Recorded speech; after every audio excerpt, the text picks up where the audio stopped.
Halo semua, berjumpa kembali dengan saya Igede Sudiarta, guru SMK Negeri 5 Denpasar.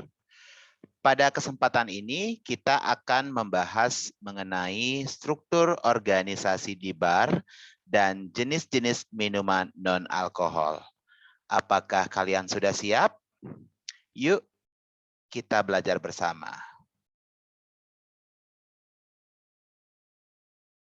Sebelum kita membahas mengenai jenis-jenis minuman yang ada di bar, sebaiknya kita mempelajari mengenai personalia bar terlebih dahulu. Di dalam sebuah organisasi bar, terdapat beberapa job description sebagai berikut. Jabatan yang tertinggi di sebuah bar dimanage oleh seorang bar manager. Kemudian yang kedua ada asisten bar manager, head bartender, kemudian kapten atau bar kapten atau istilah lainnya sering disebut dengan istilah supervisor, bartender, dan yang paling terakhir adalah bar boy. Secara struktur organisasi bar, di dalam sebuah struktur organisasi bar yang besar dapat dilihat bagannya sebagai berikut. Jadi posisi yang tertinggi adalah bar manager, kemudian seorang bar manager dibantu oleh seorang asisten bar manager yang bertugas untuk mengarahkan head bartender, kapten bartender atau supervisor, dan yang terakhir adalah bartender dan bar boy. Jadi, untuk mencapai sebuah tujuan organisasi yang maksimal, maka perlu optimalisasi sebuah struktur organisasi yang di dalamnya terdapat beberapa jabatan fungsional yang bertugas untuk melaksanakan kewajiban sesuai dengan job description masing-masing. Nah, apakah kalian sudah paham? Jika sudah, mari kita lanjutkan ke materi pokok kita hari ini, yaitu minuman. Apabila kita mendengar minuman, sudah pasti selalu berhubungan dengan cairan atau rasa haus. Jadi, fungsi minuman adalah sebagai berikut. Yang pertama, untuk menghilangkan rasa haus. Yang kedua, untuk merangsang nafsu makan atau lebih sering disebut dengan istilah aperitif drink. Yang ketiga, untuk menghangatkan tubuh, terutama bagi minuman yang disajikan dalam keadaan panas atau hangat. Kemudian yang keempat, untuk menambah kalori dan energi atau sering disebut dengan istilah nourishing drink. Dan yang terakhir, kita minum pasti untuk membantu melancarkan pencernaan. Jenis-jenis minuman dapat dibedakan menjadi beberapa kategori. Yang pertama, kita akan bedakan minuman berdasarkan komposisinya. Ada minuman dengan ciri-ciri bergula, tentunya memiliki rasa manis, tidak mengandung alkohol, tidak mengandung CO2, dan terlarut. Contohnya adalah jenis sirup dan jus. Kemudian kategori yang kedua adalah bergula, jadi memiliki rasa manis, tidak beralkohol, mengandung CO2, jadi dia mengandung gas karbon dioksida, dan terlarut, ya, atau istilah lainnya di sini adalah carbonate non-alcoholic drink. Jadi bersoda tetapi tidak mengandung alkohol. Sebagai contoh, Coca-Cola, Fanta, Sprite, atau 7-Up. Dan yang ketiga, bergula, jadi rasanya manis, mengandung alkohol, mengandung CO2, dan terlarut atau sering disebut dengan istilah terlarut alcoholic carbonate beverage. Contohnya adalah champagne dan sparkling wine. Kemudian kategori yang keempat, ada jenis minuman yang bergula, mengandung alkohol, tetapi tidak mengandung CO2 atau terlarut. Disebut dengan istilah alcoholic non-carbonate beverage. Contohnya wine. Jadi wine itu ada sedikit rasa manis, mengandung alkohol, tetapi tidak mengandung CO2 dan terlarut dalam air. Nomor 5, tak bergula, jadi tidak memiliki rasa manis, mengandung alkohol, dan mengandung CO2. Contohnya adalah bir. Jadi bir itu tidak ada rasa manis, mengandung alkohol, dan mengandung gas. Yang nomor 6, tak bergula, beralkohol, dan tak mengandung CO2 dan terlarut. Contohnya brandy.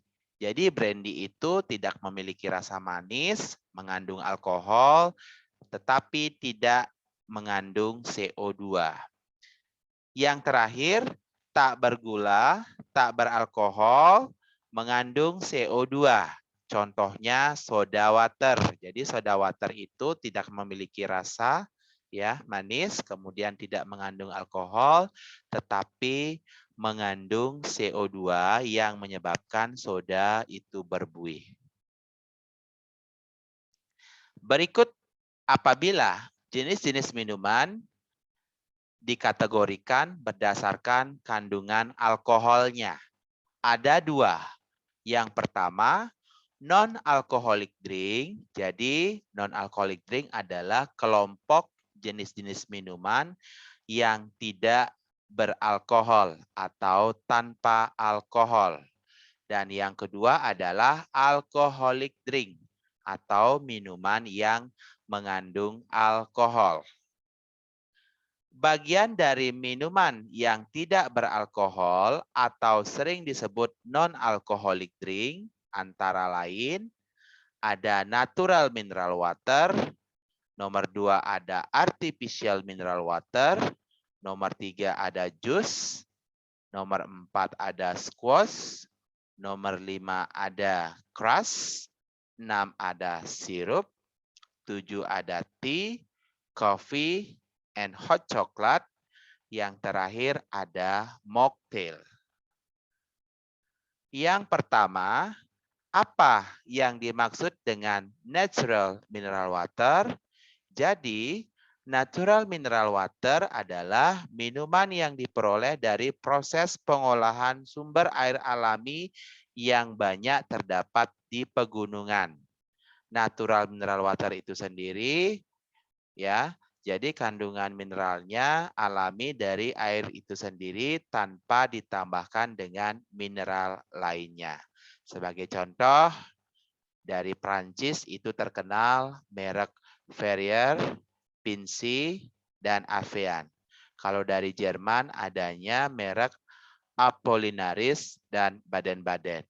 Sementara natural mineral water yang paling terkenal brandnya di Indonesia adalah Aqua. Jadi apabila anak belum pernah melihat, ini adalah penampakan dari jenis-jenis natural mineral water dari Prancis. Yang pertama ini adalah Perrier, yang kedua ini adalah Pincy, dan yang ketiga ini adalah Evian. Kemudian yang dari Jerman yang paling terkenal ini adalah Apollinaris ya, salah satu natural mineral water yang terkenal di sana. Dan yang dari Indonesia ada Aqua, ada Cleo, dan masih banyak lagi merek-merek lainnya. Berikutnya, natural mineral water juga disebut dengan istilah spring water ya. Jadi air yang diambil dari mata air bawah tanah yang mengalir secara natural ke permukaan bumi. Jadi air ini mengandung banyak mineral karena pergerakannya di dalam tanah mengalir melalui berbagai macam jenis batuan dan mineral lainnya. Sekali lagi bahwa natural mineral water memiliki kandungan natural yang alami tanpa ditambahkan melalui proses pabrikasi. Seperti itu. Ya. Oke, contoh lain yang lebih eksklusif ya. Contohnya ada Equil. Jadi Equil ini adalah spring water dengan kualitas yang premium. Kemudian ada Epian. Biasanya spring water disajikan atau dipackage dalam botol kaca. Tujuannya adalah untuk menjaga agar kondisi atau suhu dari minuman tersebut tetap terjaga kesejukannya. Berikutnya, yang kedua, kebalikan dari natural mineral water adalah artificial mineral water atau mineral water yang telah ditambahkan dengan gas karbon. Ya, seperti penjelasan di bawah ini bahwa mineral water yang artificial ditambahkan atau dilengkapi dengan gas karbon. Tujuannya adalah memberikan sensasi terhadap minuman itu dan juga menguatkan rasa sehingga masih terasa nikmat sesaat setelah diminum. Proses karbonasi atau carbonate terjadi saat air tercampur dengan gas karbon dioksida. Ya, contoh minumannya mungkin anak-anak juga sudah sering menikmati ada air soda, Coca-Cola, ginger ale, Pepsi, sparkling water dan lainnya. Jadi beberapa jenis produk artificial mineral water antara lain ya contohnya ada soda dengan karakter soda tidak memiliki warna dan tidak beraroma. Kemudian yang kedua ada Coca-Cola.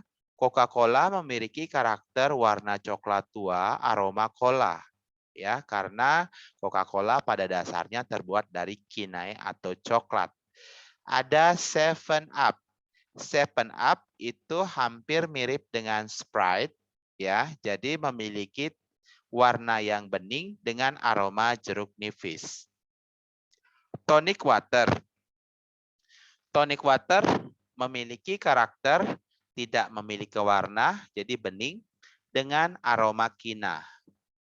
Kemudian ada bitter lemon, jadi warnanya agak keputihan, jadi agak keruh seperti itu. Kemudian dengan aroma jeruk nipis. Ya, apa perbedaan antara bitter lemon dengan 7-Up atau Sprite? Jadi rasanya lebih cenderung pekat, agak kepahitan. Sementara 7-Up atau Sprite memiliki rasa sedikit manis. Kemudian ada ginger ale, ya. Ginger ale memiliki warna emas muda dengan aroma jahe. Apabila kita lihat produk yang berada atau beredar di pasaran seperti ini ya. Jadi soda water di kalengnya terdapat tulisan soda water dengan merek yang cukup banyak berada adalah Schweppes ya. Kemudian kalau Coca-Cola, anak-anak sudah pasti tahu 7-Up atau Sprite ya. Seperti ini. Berikutnya ada tonic water ya. Di dalam kalengnya sudah tertulis. Kemudian ada ginger ale dan ada bitter lemon.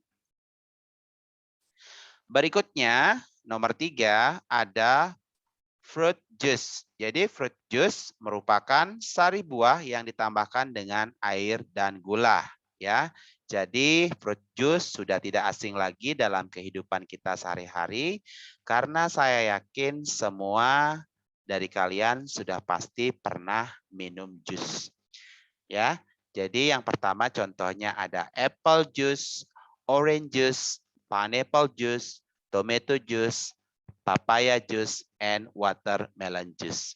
Jadi nama dari fruit juice itu ditentukan dari buah yang digunakan. Ya, sebagai contoh aneka jus. Yang pertama yang sudah pasti adalah fresh juice. Jadi jus yang didapatkan dari buah-buahan segar atau sayuran segar seperti yang ditunjukkan oleh gambar, ada orange juice, apple juice, tomato juice, pineapple juice, and carrot juice. Kemudian yang kedua ada juga canned juice. canned juice itu adalah jus yang sudah dikemas, ya, bisa dalam bentuk botol plastik, bisa juga dalam bentuk kaleng. Jadi biasanya jus yang sudah dikemas seperti ini memiliki tanggal kadaluarsa atau masa makanan dan minuman sehat untuk dikonsumsi, ya. Jadi biasanya untuk yang canned juice merupakan intisari dari buah-buahan, ya, yang sudah ditambahkan dengan sirup. Jadi rasanya cenderung sedikit lebih manis dibandingkan dengan jus yang didapatkan dari fresh juice. Kemudian berikutnya ada squash. Jadi squash juga sudah tidak asing lagi dalam kehidupan kita sehari-hari. Jadi squash adalah jenis minuman dari hasil campuran sari buah yang ditambahkan dengan soda, ya. Jadi biasanya ditambahkan dengan sedikit gula berupa simple sirup atau pemanis, atau tidak, ya, disesuaikan dengan selera. Pada umumnya sari buah yang digunakan memiliki kecenderungan rasa asam, seperti lemon squash contohnya, orange squash, ada passion fruit squash, ya. Jadi merupakan minuman penyegar yang didapatkan dari hasil pencampuran sari buah ditambah dengan soda water, ya. Itu adalah definisi dari squash, ya. Ini contohnya, ya, squash yang disajikan dalam bentuk fresh, ya. Contohnya adalah orange squash. Jadi ada jus jeruk ditambahkan sedikit simple syrup, kemudian di top up dengan menggunakan soda water, digarnish dengan cantik menggunakan orange dan mint leaf, ya.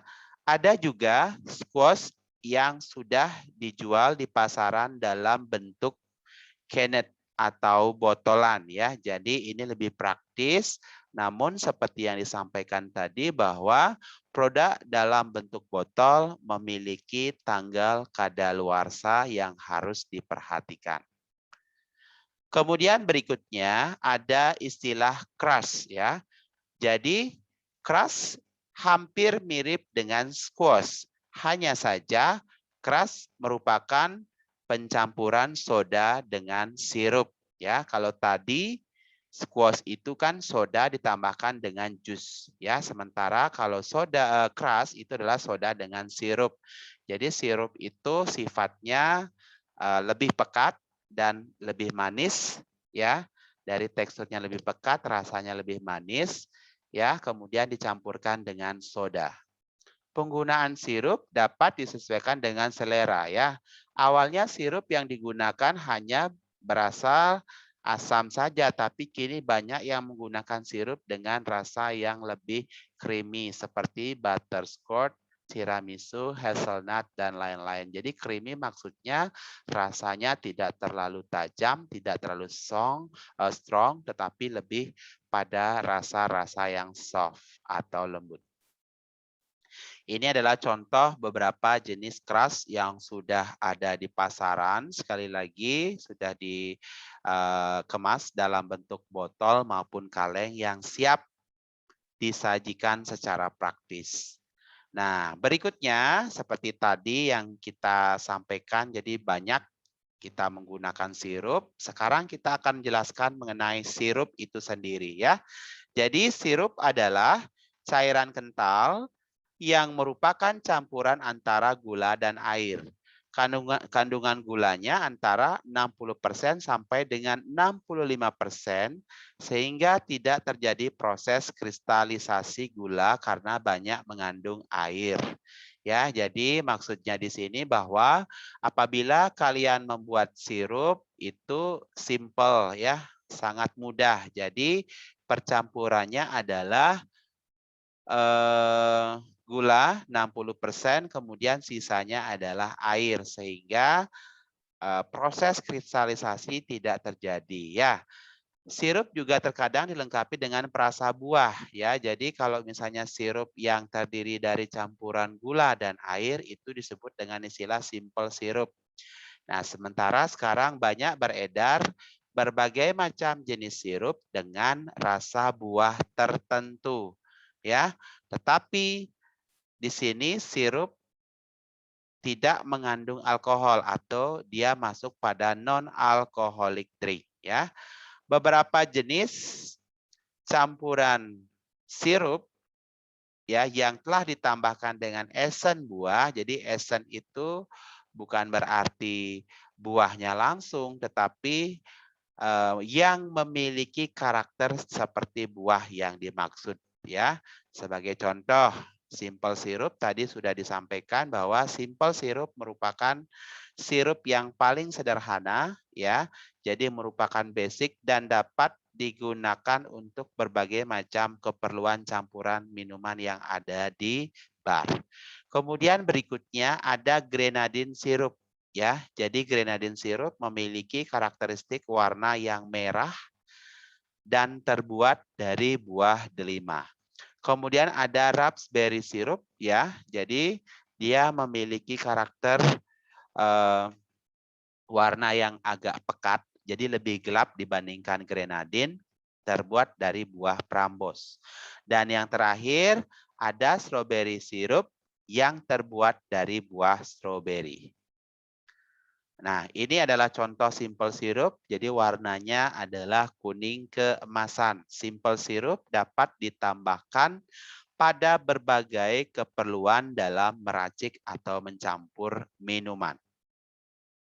Berikutnya adalah grenadine syrup yang terbuat dari buah delima, sari buah delima. Kemudian ada raspberry syrup ya, seperti yang disampaikan tadi dibandingkan dengan grenadine syrup bahwa raspberry syrup memiliki warna yang lebih tua dan lebih pekat. Ya. Nah, setelah sirup, sekarang kita masuk pada penjelasan tea or coffee. Ya, tea or coffee merupakan minuman yang pada dasarnya bisa disajikan dalam keadaan dingin dan juga bisa disajikan dalam keadaan panas. Tetapi budaya kita di Indonesia pada umumnya menyajikan teh atau kopi dalam keadaan panas. Ya, tea or coffee juga sering disebut dengan istilah stimulan drink ya, dikarenakan tea or kopi dapat membangkitkan kinerja saraf-saraf dari otak yang sudah mulai melemah seperti itu ya.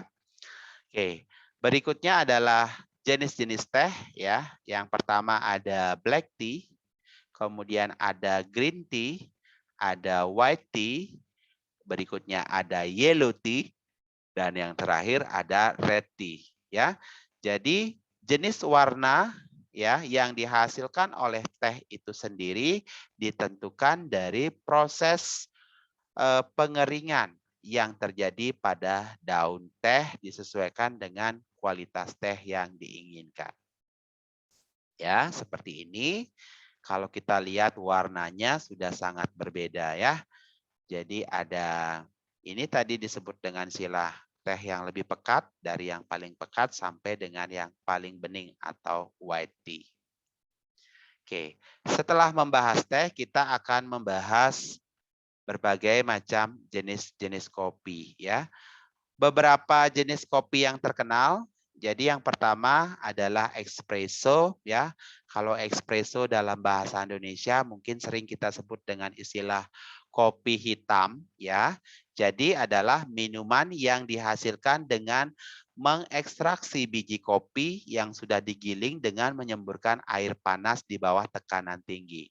Jadi maksudnya di sini adalah proses pembuatan espresso sebaiknya dibuat dengan menggunakan mesin kopi atau mesin espresso sehingga kualitas dari espresso itu sendiri ya dari segi saturasinya benar-benar menghasilkan kepekatan yang sesuai dengan standar ya. Berikutnya pengembangan dari espresso adalah latte ya. Latte atau cafe latte dalam bahasa Italianya ya. Jadi merupakan kopi susu karena penyajiannya merupakan espresso atau kopi hitam yang dicampurkan dengan susu ya, susu atau krim yang telah dipanaskan. Ya, jadi di sini seperti yang saya garis bawahi tadi bahwa latte merupakan campuran espresso atau kopi yang dicampur dengan susu dan memiliki lapisan busa yang tipis di atasnya. Perbandingan antara susu dengan kopi pada kopi latte adalah 2:1. Jadi 2 untuk kopi dan 1 untuk susu atau krimnya ya. Sehingga di sini bisa kita perhatikan ya bahwa lapisan yang dihasilkan dari kopi latte itu adalah lapisan yang tipis sehingga kita bisa melakukan atau membuat yang namanya latte art ya. Jadi bukan hanya disajikan secara simpel tetapi dengan seni dan daya atau kemampuan dari seorang barista, maka latte art dapat dikreasikan dengan berbagai macam gambar di atasnya, tentunya untuk meningkatkan nilai jual dari produk tersebut. Kemudian ada cappuccino. Jadi cappuccino pada dasarnya memiliki kesamaan dengan latte, tetapi perbedaannya di sini adalah pada foam ya. Jadi kalau latte tadi foamnya itu sangat tipis, tetapi cappuccino memiliki foam yang agak tebal. Kalau di latte itu sekitar 1 cm, sementara di cappuccino itu adalah 2 mili ya, yang tadi 1 mili, yang ini 2 mili ya. Perbandingannya juga berbeda. Kalau di latte tadi bahwa perbandingannya adalah 2 kopi, 1 susu. Sementara pada cappuccino itu 1:1. 1 untuk espresso, 1 untuk steam milk, dan 1 itu adalah untuk susu atau foamnya. Seperti itu. Jadi selain perbedaan di komposisi antara susu dan kopi, juga kita lihat perbedaannya dari taburan atau topping yang ada di atasnya ya. Kalau pada latte tidak terdapat topping ya, karena dalam latte sudah dibuat sedemikian rupa untuk latte artnya. Sementara kalau cappuccino karena busanya tebal agak susah membuat latte artnya ya. Jadi dibantu dengan menambahkan coklat bubuk di atasnya sebagai ciri khas dari cappuccino. Berikutnya ada macchiato ya. Jadi macchiato pada dasarnya sama dengan cappuccino dan latte ya. Yang membedakan di sini ya adalah dari cara penyajiannya ya. Jadi perbandingannya antara kopi dalam espresso dengan susu adalah 1 ya untuk susu ya, dan 4 untuk 1 untuk susu ya, kemudian dan 4 untuk kopi ya. Jadi di sini disajikan dalam cangkir yang agak kecil seperti itu yang berukuran antara 60 sampai 90 mili ya. Jadi kalau bisa kita lihat di sini adalah ciri khasnya bahwa gelasnya yang digunakan adalah gelas yang kecil ya. Jadi ini gelas untuk yang 30 mili atau 1 oz, sementara ini gelas yang lebih besar sekitar 90 mili atau setara dengan 3 oz ya. Dan berikutnya ada flat white ya. Jadi flat white itu sendiri adalah hampir sama seperti tadi ya. Jadi minuman kopi yang berbasis espresso yang terdiri dari 2 gelas espresso yang kaya dengan dan kuat dengan lapisan microfoam atau busa yang dihasilkan dari steam milk ya. Jadi di sini kopinya tidak terlalu pekat dibandingkan dengan macchiato tadi ya, tetapi intensitas susu atau foamnya lebih banyak sehingga namanya saja flat white, jadi warnanya agak pucat seperti itu ya. Dan berikutnya ada mocktail ya. Jadi mocktail merupakan minuman campuran yang terdiri dari 2 atau lebih jenis minuman tanpa alkohol ya.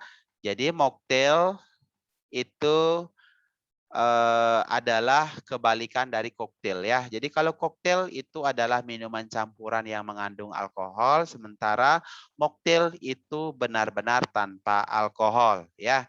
Jadi ingat, minuman itu bisa disebut dengan istilah minuman campuran apabila dia minimal terdiri dari 2 jenis minuman atau lebih ya yang dicampur dalam 1 gelas ya.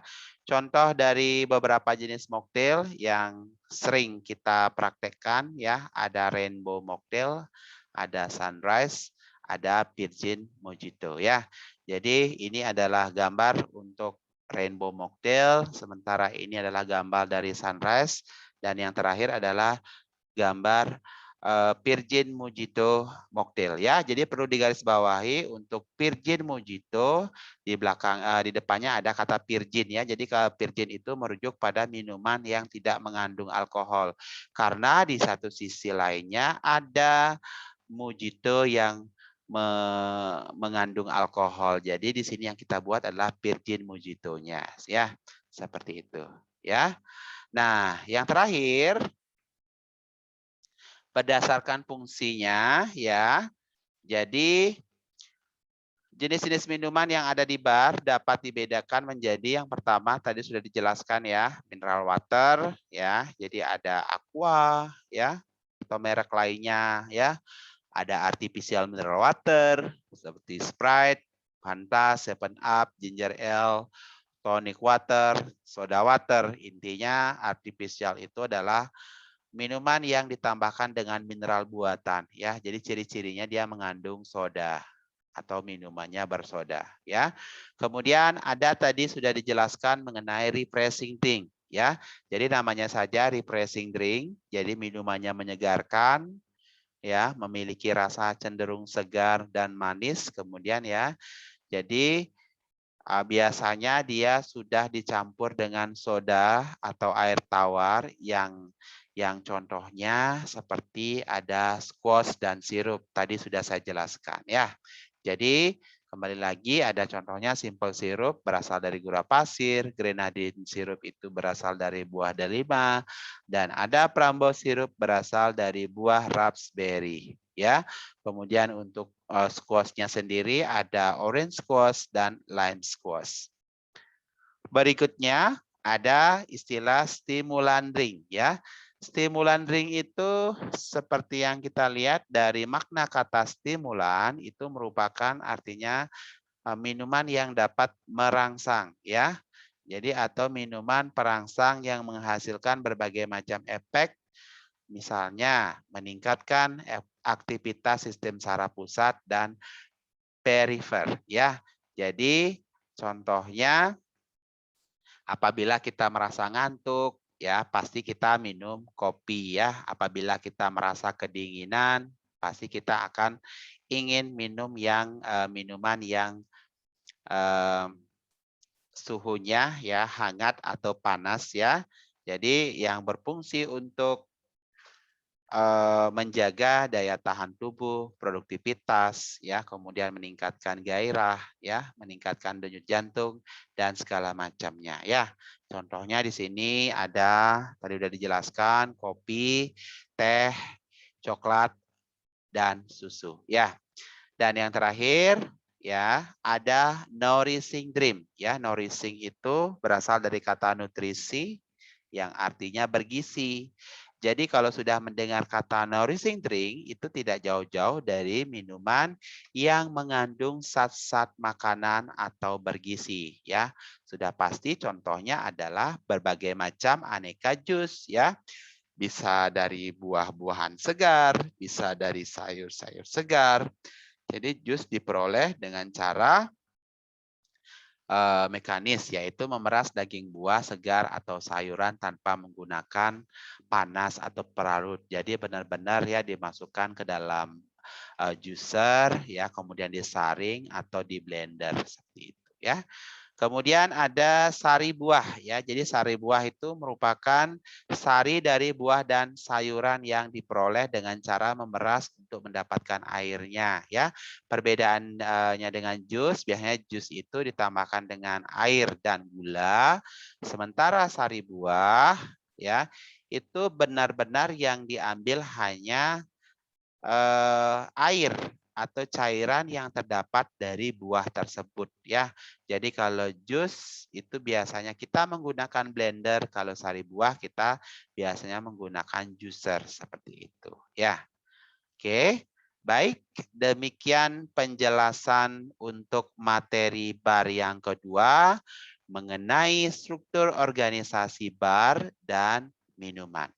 Semoga kalian yang sudah menyimak video pembelajaran ini mendapatkan penjelasan yang diinginkan dan mampu serta mengerti mengaplikasikan video pembelajaran ini ke dalam pekerjaan kalian sebagai seorang calon bartender atau barista.